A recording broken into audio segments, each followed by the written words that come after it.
Cloudcast Media presents from the massive studios in Raleigh, North Carolina. This is the Cloudcast with Aaron Delp and Brian Gracely, bringing you the best of cloud computing from around the world. Good morning, good evening, wherever you are, and welcome back to the Cloudcast. Actually, welcome to episode 200 of the Cloudcast, sort of a big anniversary for us. We're coming to you live from the massive studios here in Raleigh, North Carolina. Aaron, how are you today, man? Are you here in the United States again? I am. I'm actually here in the United States. Also here in Raleigh, and it's been a while. I know. I joked that you were somewhere off in Far East Asia, and you actually might not come back ever again. But sounds like you're back. That's good. Yeah, I came back. My stomach came back like 4 days later, but I came back. Yes. So good. So episode 200. I looked. We did episode 100 about 20, well, let's see, it would have been just short of 2 years ago. So we're still basically tracking to do a show a week, which is good. We've been doing this for almost 4.5 years, which is hard to believe. We're just getting out of potty training, I guess. People can expect maybe things will get slightly better, although we get more whiny over time. But I did a little bit of stats work because, everybody's into data these days. So we've had about 2 million listens in the last 4 years, which is nice. We've done 110 hours of shows, which that doesn't mean anything. So I kind of put it into other contexts. So it's about 5 days, which means that if you were an astronaut and you were going to the moon, you could basically listen to the show nonstop from here to the moon. So there's that. And then I looked at it another way, which was knowing your coffee consumption. You basically have spent more time waiting in line for coffee over the last 4 years than you've actually been on the show. Yeah. So that sounds fair. So it puts it into perspective. So the other cool thing that we sort of track a little bit just for our own egos and so forth, we've had $4.1 billion in, so our guests, not us, we've gotten $0 in VC funding. We've made $4.1 billion on the show, mic drop. That's right. No, but our guests have taken in $4.1 billion in either VC funding or acquisition. So we've had 13 people get acquired. So I look at it this way: is like we've had about 7 or 8% of our guests have gotten acquired. So we're just as good at picking out potential winners as the VCs out there. So so take that, Adrian and Steve, and all you other VCs that listen to the show. But so good for them. So we thought for show 200 we would bring back sort of the original guest and obviously one of our favorite guests. But we decided to bring back after a few weeks of some painful scheduling, which is normal for anybody. Mr. Christian Reilly, Mr. Original President of the Private Cloud, although it's been 4 years, so you're no longer officially kept with that. But Mr. Christian Reilly, CTO over at Citrix, welcome back to the show after a long time. Thank you, guys. Nice to be back. So how are you, man? Where are you and how are you? I'm doing great, guys. I'm currently back in Manchester in the UK. So, I came back to the UK about 3 years ago, I think. Time's gone really quick. But I've spent most of my time traveling back and forth to California since then. So, yeah, I'm doing great. I'll settle into the new job in the saddle. Things are crazy as ever in tech, as you guys know more than anyone. But yeah, having a great time. Good. So what's a CTO doing these days? Because it's kind of gotten to be a weird title. We all used to know what it was, and then there was all these field CTOs. And what's your world of a CTO doing these days? Are you a real CTO? Is what he wants to know. Yeah, well, hey now. No, it's it's funny, guys, because somebody told me that the new CTO role is the Chief Talking Officer, which I thought was just absolutely brilliant. But yeah, it's kind of interesting. I think each big tech company seems to have an office of the CTO, which some of our friends over at VMware, as an example, guys who we know pretty well, that seems to be split between kind of inward-focused CTOs who a little bit more on the kind of product engineering side usually, and then there's kind of these outbound CTOs who are probably a little bit more customer facing, industry facing.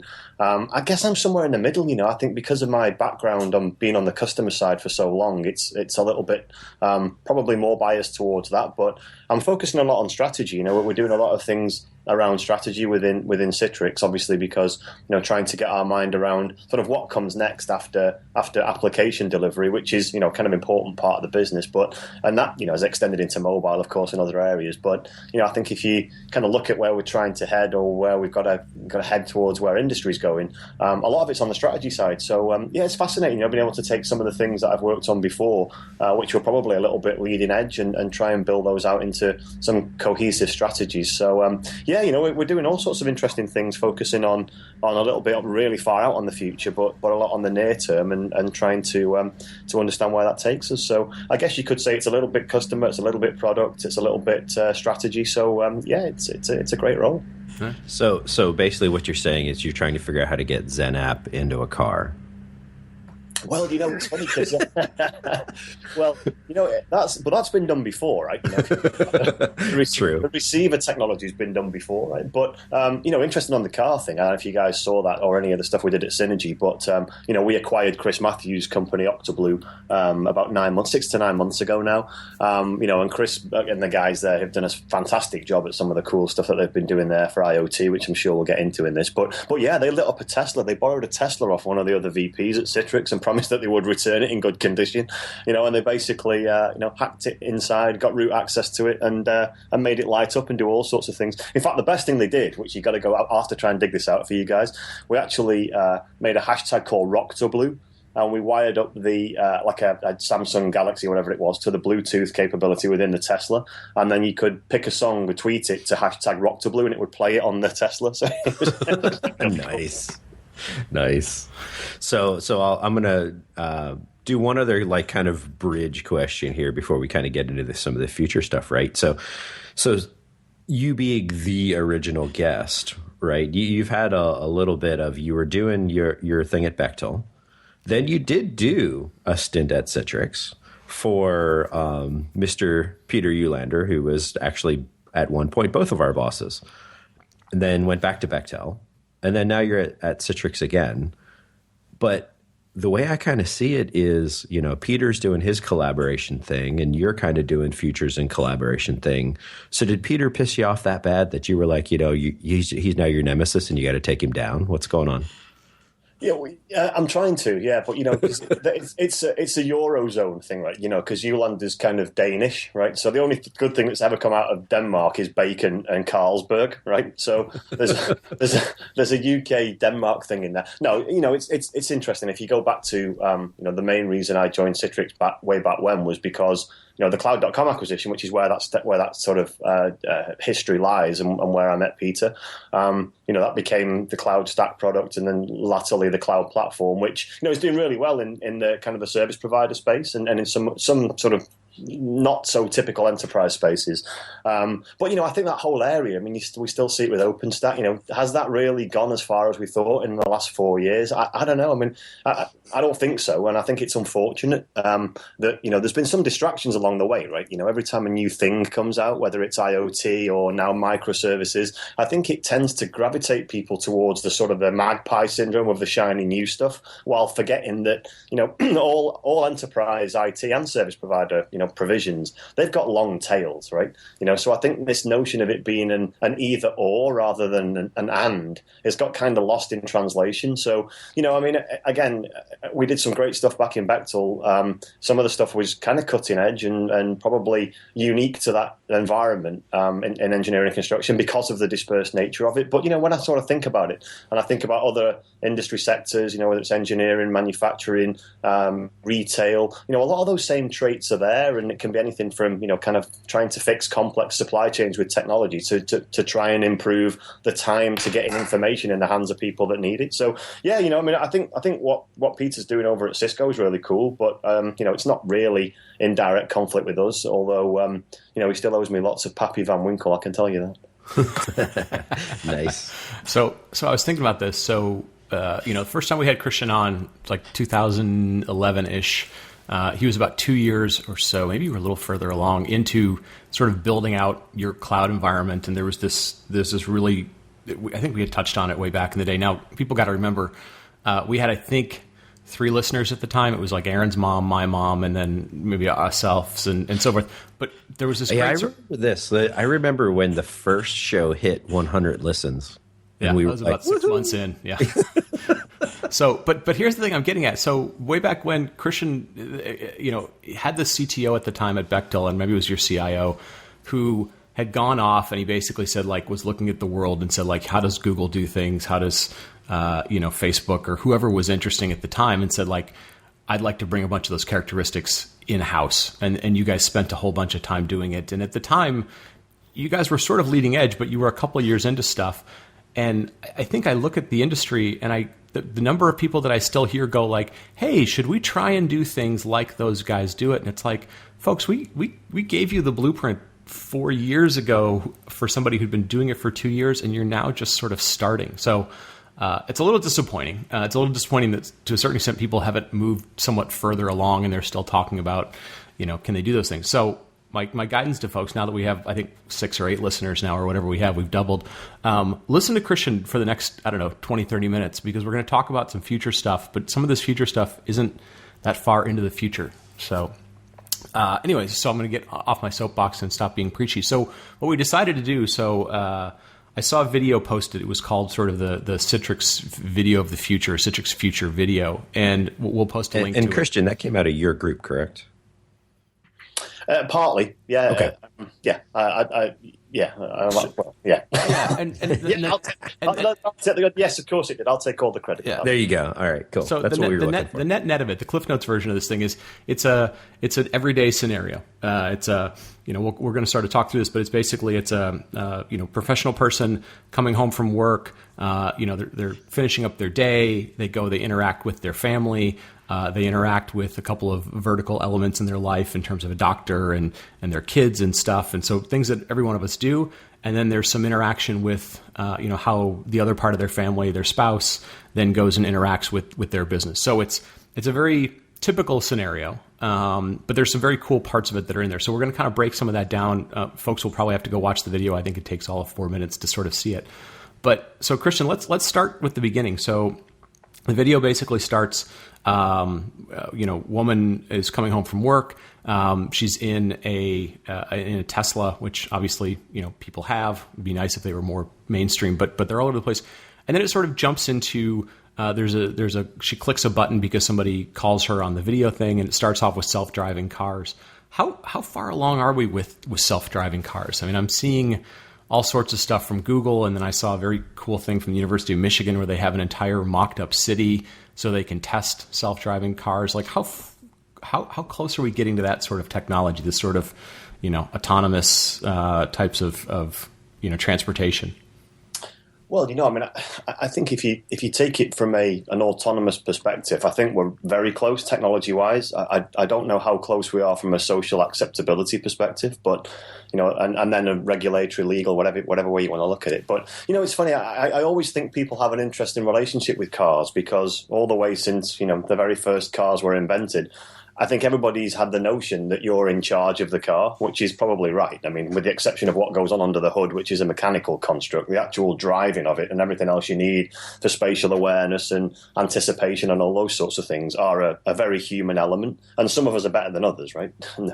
No pun to my wife intended, right? But, but interestingly, think about that conversely in aviation, though, right? I mean, I'm a big aviation nut guy, so I have to get the aviation thing in straight away, right? But I mean, you really think about it, we've been relying on autonomous technology with 2 pilots sat in a flight deck just in case something goes wrong, right? And the fact that you can't see what goes on past that now very well secured door post 9/11, it's kind of interesting because people just have agreed to sort of give up the fact that you're going to take off and land to the skill of those pilots, which is right in essence. But you think about it, for what could be 100% of most flights for equipped airplanes and equipped airports, that by that I mean having the right sort of autoland capabilities and whatever, you wouldn't need anybody to fly the aircraft. So it's very interesting that cars seem to have lagged aviation because obviously there's a lot more of them, and I think there's been that much more personal relationship with them. But I think from a technology perspective, what do we see recently from Google that they said they've done so many hundreds of thousands of hours with the test cars, and pretty much the only incidents that they've been involved with is where things have driven into that as opposed to the car sort of spiraling out of control. So I just saw an article, I want to say it was like last week or 2 weeks ago, where somebody rear-ended one of the self-driving cars, and there was this big thing of like, well, whose fault was it? And the guy was trying to blame the car, and it was pretty interesting. Yeah, but I think if you sort of look at it on balance, I think what's happening is that the traditional car has been augmented, again, no pun intended, with things that have assisted the driving, right? Whether that's smart braking on Toyotas, or whether that's lane change warnings, or whatever it is, right? I mean, basically now well, with the exception of the Chrysler thing last week, that's probably put us back another couple of 100 years. But, the Jeep that got hacked, I mean by that, it's, I guess essentially you're in a computer that has four wheels and a steering wheel, right? Just we have it on the right side and you guys have it on the wrong side. But even you take that away, right? Once you get fully self-driving cars, it doesn't matter whether you're American or English.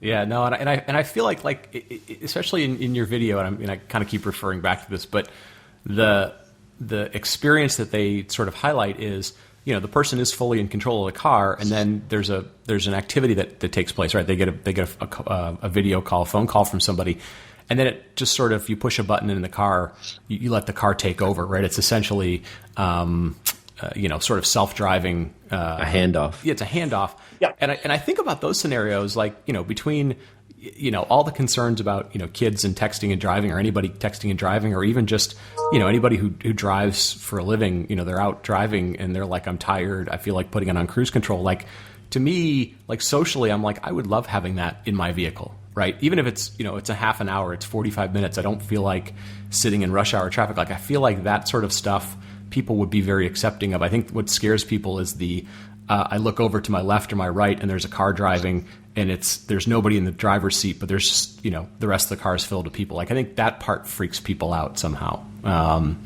So somewhere in there's probably like a transitional phase that I think would be pretty interesting and probably not far away. Yeah, no, I don't think it's far away at all, But again, and it's kind of an interesting segue into some of other challenges that I think are going to become more and more prevalent. This is going to be all about, do you trust the standard, right? I mean, what is the standard of open communication between cars, that they can pass sufficient information to stop them being in a collision, right? Because at the end of the day, you rely on your intuition and your, everything you've learned driving to know when to hit the brake, right? Right. If you give up that completely autonomously, I just think it's a hell of a shift, and I think technologically, I wonder whether, people will accept the fact that, hey, don't worry about it. I mean, the very same sort of notional standards that stop aircraft coming into collision with each other, in sky lanes 30,000 feet above us are going to be, kind of the same notion that we use for the things on the ground. But, I think the whole notion of standards and kind of integration of systems, and whether that be integration with stoplights of the future that automatically stop the car at the red light. I mean, you can see those challenges, right? It's hard enough to try and agree home automation standards, right? So I mean, how the heck we're going to do it for every single piece of moving equipment? Well, that beats me for now. Yeah, we probably need the open car foundation to solve all those sort of problems for us. Well, no, I think what we need to do is when it gets to the top of the hype cycle, we need at least 4 or 5 competing ones. Then we'll know we've made it. That's right. So the next cool thing, at least that jumped out at me, is watching this. So there was some stuff that was sort of seamless handoff between a mobile device and touchscreen devices. I think some of that stuff goes on. You can do those sort of things today.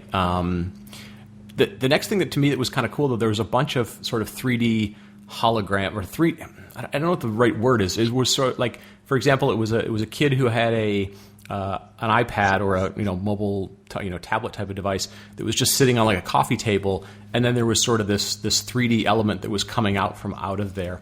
How far away from that sort of stuff are we today? I mean, obviously we've seen some hologram stuff, some big, Princess Leia looking things. We've seen some big contraptions, but how far away are we from this to be just your everyday types of devices and displays and so forth? Well, that's a fascinating world. I guess you guys may remember that we did some of this sort of an augmented reality piece, which I think is if you go back 10 years, 15 years even, a lot of virtual reality was kind of born, and but the trouble with it was really cumbersome. We did a lot of it back in Bechtel in the probably mid to late 90s to try and simulate a lot of things, but it was clunky and literally, and I'm kind of saying this jokingly, but the headsets were so goddamn heavy that people could only put them on the head for a certain time before they either the necks would sort of get really tired or they'd sort of turn around and fall over because the thing had weighed them to one side. But so if you think about kind of that sort of trajectory from virtual reality to augmented reality, the next logical one really is kind of the hologram stuff that you see. And it's interesting, you guys probably aware Google have poured a significant amount of money into Magic Leap, which really I think they opened their early developer program in June. Nobody really knows what that's going to be yet. But, I think if I was to take that and look at, say, the HoloLens, It's only, and again, if you follow the trajectory of Moore's law, which apparently is reaching a breaking point, right? It's no longer considered valid because of the speed of development on the sort of the silicon side. How long is it until that sort of technology? If you look at what Google did with the 3D sensors in the phone in Project Tango as an example, you can kind of see all this stuff gathering pace. But I think what we'll see as a really early entry point of that is whatever Facebook do with whatever magic they've got up the sleeve with Oculus, because obviously they've got something on that sort of extended VR capability. Now, again, HoloLens, Oculus, they still require you to kind of wear some kind of, device or overlay that brings the 3D to life. And I can't see that changing anytime soon. I mean, we saw what happened with Google Glass as an example, which, I suppose in the scheme of Google fails, it's probably quite a big one by their own admission. Certainly on the consumer side. But, I think it's brave of them to do that. And, that's just classic Google, continue to push the envelope. But, I think if I think about sort of where Microsoft could go with the HoloLens, where the Magic Leap guys would go, Apple recently acquired Mateo, which were an AR company that we worked with in Bechtel back in the day. So, I think that whole area is heading for a significant confluence. I don't know what's going to come out of it, quite frankly, from a kind of consumer versus enterprise perspective. But, to me, it feels like the next big thing waiting to happen. And that will become, kind of a big part in how we interact with things, right? This notion of some of the things you see in the video. I mean, it's there today, right? In certain forms, it's not perfect, but I think it's not something that's as futuristic as you might imagine, given the fact that obviously there's been significant investment from a number of the big players. Well, and to also kind of add to that a little bit, the big thing here is you almost have two competing visual displays there. You've got virtual reality versus holographic, right? And if anything else, the holographic, at least in the movies, looks way cooler. But it is a multiple people can look at it thing. The virtual reality tends to be very single focused, right? And even if it's there was a joke at like the Google I/O conference. It was a bunch of people testing out like the Google Cardboard, and it was like a room full of people sitting there with headsets on, and it was like, wow, that no one is interacting with anyone. And so it becomes this own little private world, which is almost standoffish. But then you've got the Google Glass, which was almost just more creepy and freaky. Right, but I think there's use cases for both, right? I mean, if you think about the, again, not to kind of hark back to the video too much, but that's really all about automating a workflow of a person, right? I mean, that's exactly what we do every day. You'd go in or you'd call the GP or the doctor and for this, or you'd call the bank for that, or do this. I mean, the technology piece of that is probably doable today in multiple ways. It may not be, as slick as the video suggests, but the reality is that, a lot of tools are there to do that, whether that's, two-way communication via a doctor's office, via video, or whether it's moving, your session from one location to another from an application perspective. All that's there, right? I mean, that, it's not brand new. But I think bringing it together and tying it into, some of the things around, advanced healthcare, the things that we've seen develop pretty quickly in terms of wearables. I think that's where it sort of becomes the really interesting point, because I think all these devices that live incidentally, whether that's the refrigerator or your Fitbit or whatever it is, at some point they've got to be part of the bigger story, and whether that means that from your Tesla, the refrigerator sends you a note saying, oh, by the way, before you get home tonight, there's no milk. Do you want me to go and order it? I mean, that's perfectly doable, and that's perfectly, in the part of anybody's sort of personal workflow today. So, I think what gets interesting there is, how do you interact and what's the most convenient? I mean, certain things will lend themselves more towards the 3D and the holographic, whether that be, kind of things that you see in the video, or some of the things that Microsoft have shown, which is the kids playing Minecraft, right? So, I mean, that's just a super example of, how you would take that from something that we do today on a flat screen into a hologram. Why would you not build 3D worlds in Minecraft in hologram? Absolutely. But,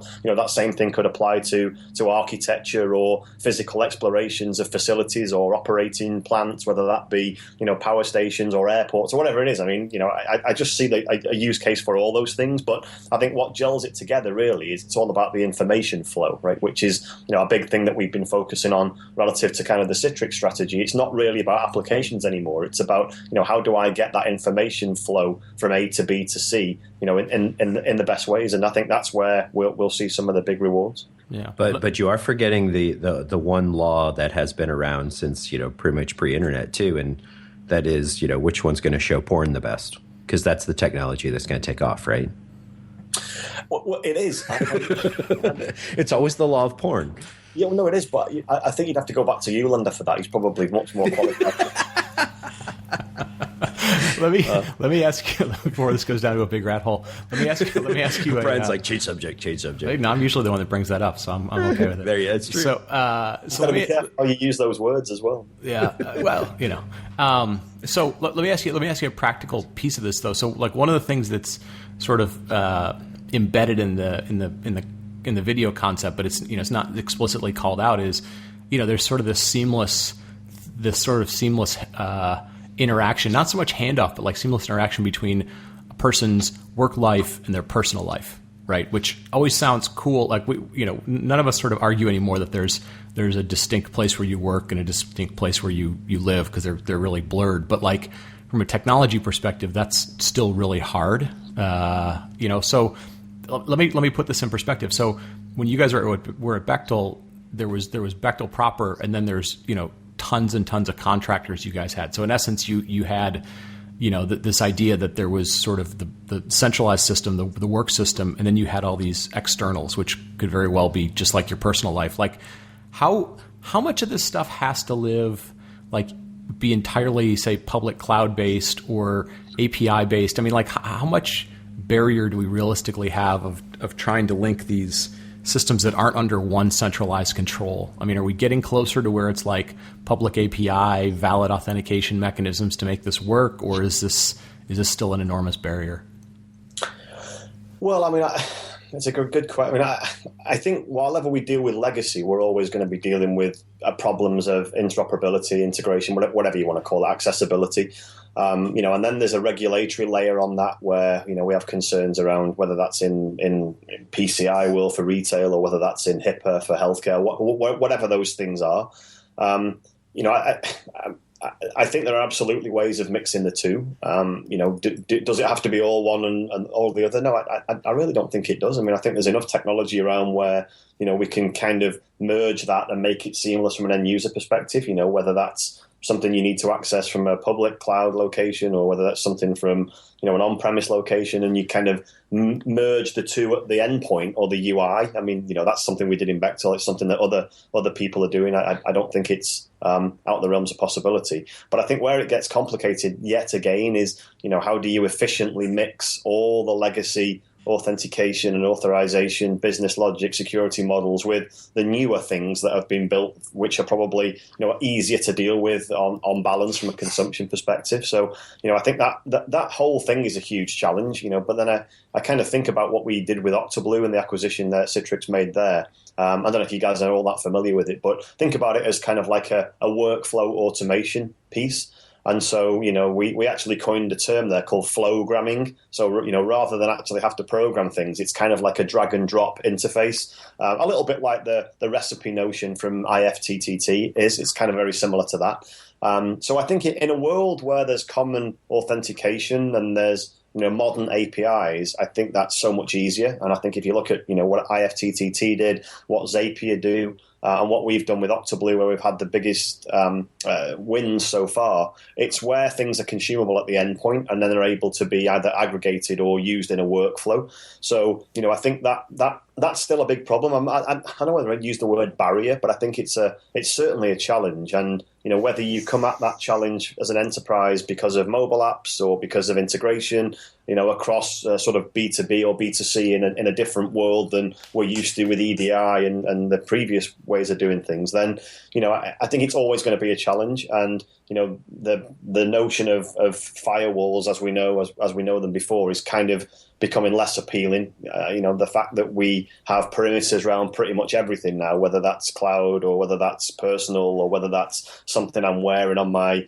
body or whether that's something that's taking me to work, the perimeters are around everything, right? So I think the barrier is more of one of complexity, I think, and that growing complexity is certainly something that I think is going to be really hard to deal with. Yeah.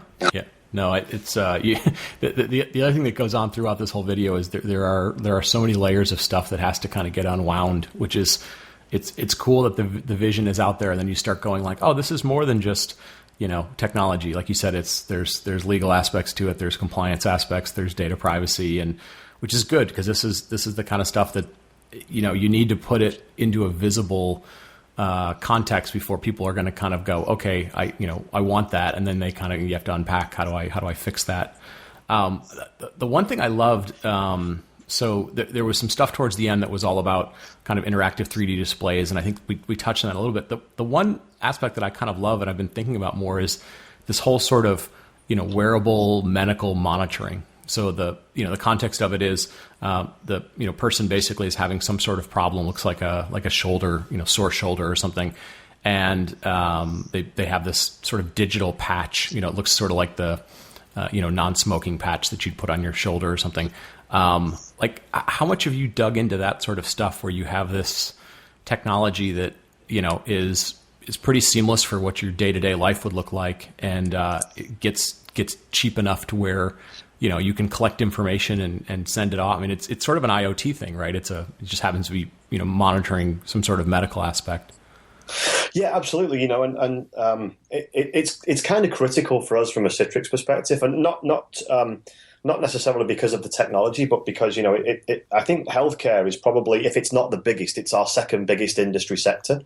In fact, it may even be the biggest behind finance. But if you kind of think about that as a sort of a construct for the future, the intersection of, let me kind of step back a second. So as we talked about a little bit earlier, this kind of whole thing about people and technology, your health is probably the only thing that you really truly have to have above all else, right? I mean, it's kind of the number one thing, because without it, you kind of screwed, right? And I think, historically, there's been a very cumbersome approach to sort of certainly in the UK, the medical records and moving things from a doctor to a hospital for advanced tests or whatever it is, or even simple ones in that case. They're moving them back, and then there's this huge lag, right, which creates kind of an uncertainty within the patient, and then additional stress and all those different things, right? And that's kind of back to that comment I made about the time that we can shave off. I mean, this is not specific to healthcare, but just in general information flow. So from a Citrix perspective, a lot of people probably don't realize this, but that video and some of the other things that you see, either being blogged or presented from a Citrix perspective is the output of a strategic group that we have under the office of the CTO. So we do a lot of thinking through strategic pieces, of which IoT is one and healthcare is the other, and then the confluence of those two things gets really interesting. We've done a ton of work recently, and in fact, if you want to use your favorite search engine, and just kind of search Citrix healthcare of things or Citrix CTO 2020, there's a bunch of stuff out there that talks about what we're doing on that, which is far more detail than I could go into here. But yeah, we obviously recognize the opportunities there. We recognize the fact that this is something that could change an industry, right? And you don't get many opportunities to do that, especially in heavily regulated industries. But I think the fact of the matter is that healthcare is definitely ripe for change. We see a lot of the top healthcare providers in the US and worldwide digitizing their world, right? And the fact that it's interesting because there's not an awful lot of necessarily money to be made from their perspective, but kind of patient satisfaction and reducing the time for results to be given and the right medications and those sorts of things. It's a logical extension, right? But again, it's a slippery slope in terms of how much do you want to have your healthcare information made available to devices and to applications, because there's probably some concerns out there about who would get that, and what would happen to your healthcare premium if people could actually see your bodily functions on a day-to-day basis, as an example, right? So right. It's probably a double-edged sword in many respects, but I think from a technology perspective, we've obviously looked at it and said, well, you've got wearables, you've got the transmission of data securely, you've got the back-end systems that need to be talked to, you've got this interaction with sort of two-way video and instant communication. All of that's doable today, but I think the big thing is, how do you put that together and make it a solution which takes into consideration those things you mentioned before about regulatory and the interop stuff that we talked about. I mean, that's the challenge, right? How do you take these distinct pieces of technology, some of which are very much commoditized now, some of which are kind of, on the path to being, but how do you package those up and make them into a solution to fit, something like a healthcare, making sure that you have it as secure as you can, but also future-proof for flexibility. I think that's the real challenge. You can pick horizontal technologies all day long, but how do you group them into a kind of a vertical solution? I think that's a big challenge. Yeah, no, definitely. And I mean, the thing that jumps out to me is, I think about, at least here in the States, and I'm sure it's happening around the world, is, I mean, there's a CVS or a Walgreens on every corner nowadays. So, I mean, there's sort of the way to get to where healthcare interaction could begin, in terms of like, I could go over and pick up one of these little patches for a grandmother, a mother, whatever, a kid. And then, you think about this, you put this in the context of sort of Internet of Things and so forth. We've been having all these conversations with people talking about doing like continuous monitoring of servers and continuous monitoring of applications. And then from a healthcare perspective, you put it, you sort of go, well, how does our healthcare system work? Well, basically somebody goes, well, I was sore for a while. And so there's no measurement to there. It's just like, I didn't feel good.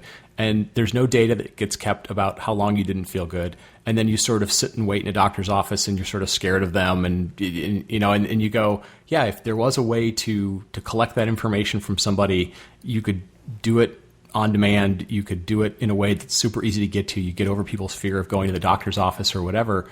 Yeah, that's enormously game changing. And I think about the number of people that I know that are either at our age and they're sort of going like, hey, my health is going through some weird things, or they've got friends or family and so forth. Like, it's a huge industry and it's a huge part of the population and so forth. So it's interesting. The biggest thing to me was, again, trying to show people how much easier you can make the experience of interacting with medicine. And then, of course, there's obviously, like you said, there's all the complexities in the back end, but technologists are good at figuring out how to make the back end systems work. It's getting the front end engaged and people wanting to use it and wanting to engage with it. Well, and there's also the reactive approach, which is that, obviously, and then there's the proactive approach. Like if you look at the Apple Watches or the Fitbits or all these other things, you're starting to see more wearable tech where, an Apple Watch will tell you to get up and move around, or the Fitbit will track your sleep. And, I can tell you right now, I don't sleep enough because my Fitbit tells me that every day. There's all these things going on too, where it's just that monitoring, just constant monitoring and tracking of trends over time is just more data the better kind of thing at times for you personally. Oh, absolutely. I mean, not to kind of labor the point on healthcare too much, but, if you think about sort of the consumer wearables when they first came out, I'm not talking Google Glass here. I'm talking about, the fitness and tracking of movement or steps or whatever it was. I mean, that was kind of like, I equated it the other day to like when the notebook landed, and it was a cool idea for about half an hour, and then the tablet came out and that was the end of that, right? So, it's like, pretty much every wearable now that focuses on health does, pulse, temperature, cardiac rhythms, all those things that you would look at and say, wow, now I can build up a really interesting data set around me, and what's kind of cool is that, you can kind of adjust that to sleep patterns, or you adjust it to high periods of stress during the day, and you can kind of begin to sort of look at how your bio life works. I mean, I'm with you guys. I think the more it can monitor, the better control we have. And the better chance of finding out any bad things higher up. Right now, I would go back to, again, one of the things we said earlier, though. I mean, there's going to be a lot of people in the world who would not be willing to give up their health to, an autonomous system that's collecting things, right? Irrespective of the fact that, if you go to a physical doctor's, they're going to send you to a hospital, they're going to stick an ECG on you, whatever it is, all of which can probably be done or will be able to be done by these devices, home devices. But I think there's a comfort level, and it goes back to that, the driving analogy at the start and to the pilot analogy. There's a comfort level with human to human interaction. And I think even if you build that out into, kind of a situation where, if anything goes out of tolerances, like the operation of a nuclear plant, let's say, if anything goes, there's lots of things looking at that, right? And there's probably no reason to be scared of nuclear facilities in general. But every so often there'll be, a Fukushima, or there'll be a Chernobyl, or there'll be a whatever, right? Something of that nature. I just wonder, whether people are willing to give up their ultimately their health to a black device that fits around your wrist, and hey, the doctor will call you and it'll pop up on your screen when things go out of tolerance. I mean, to me, it wouldn't bother me, because I think it's actually really cool, that people are actually looking out on it. And it's a bit like the old life alert, right? Help, I've fallen and I can't get up. But it's just going to tell you that you've fallen before you fall, right? So it's pretty cool. Yeah, no, absolutely. Well, listen, man, I think we're going to go ahead and wrap this up. First off, thank you for, continuing to support the show and be a guest on the show and sort of, friend to us and the back end. And more than anything, we joke nowadays. People ask us, about the show, and we basically say, our original sales pitch to people was, hey, can we have half an hour of your time? We have no listeners. We just want to learn something. So first off, thank you for being the first one to give us some time, and obviously some other people have come along afterwards. But very cool stuff, folks. I know some of this might have been a little tricky to listen to because you didn't have the video in front of you, but go take a look at it. Go spend 3 or 4 minutes, because the reality is, whether you're an app developer on the back end, you're an infrastructure person trying to figure out some of this new stuff, or you're trying to convince your company where to go, the things that Christian digs into and deals with, is a little bit out there sometimes, but there's a lot of reality to what's really there. So it's a good thing for you to go take a look at and start figuring out, either how are you going to engage with it from a job perspective, or where does your company fit in from that perspective. So Christian, where can people go find out where you're going to be talking about stuff or interact with you, or all the other ways to stalk you online? Yeah, so you can, obviously the Twitter feed's probably the best one, which is at Reilly USA, REILLY USA, which I kept from when I was out there, of course, as you guys know.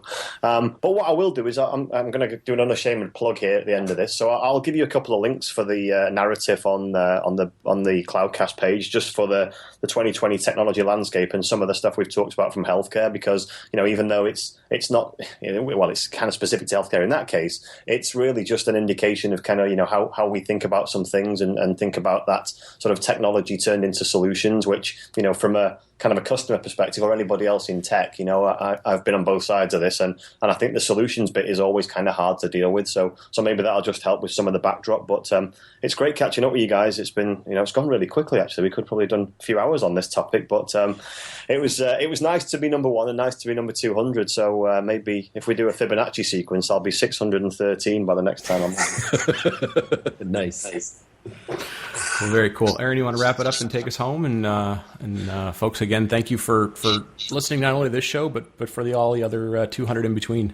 Yeah, absolutely. So I just wanted to say once again, thank you everyone for listening.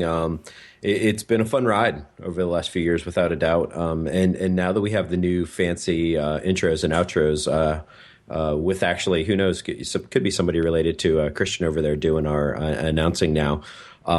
Kind of the links to everything is all in the outro now, but I just want to say again, thanks for listening, everyone. Thanks for supporting us over the last couple of years, and we'll talk next time. Thanks for listening. Thank you for listening to the Cloudcast. Please visit thecloudcast.net to find more shows, show notes, videos, and everything social media.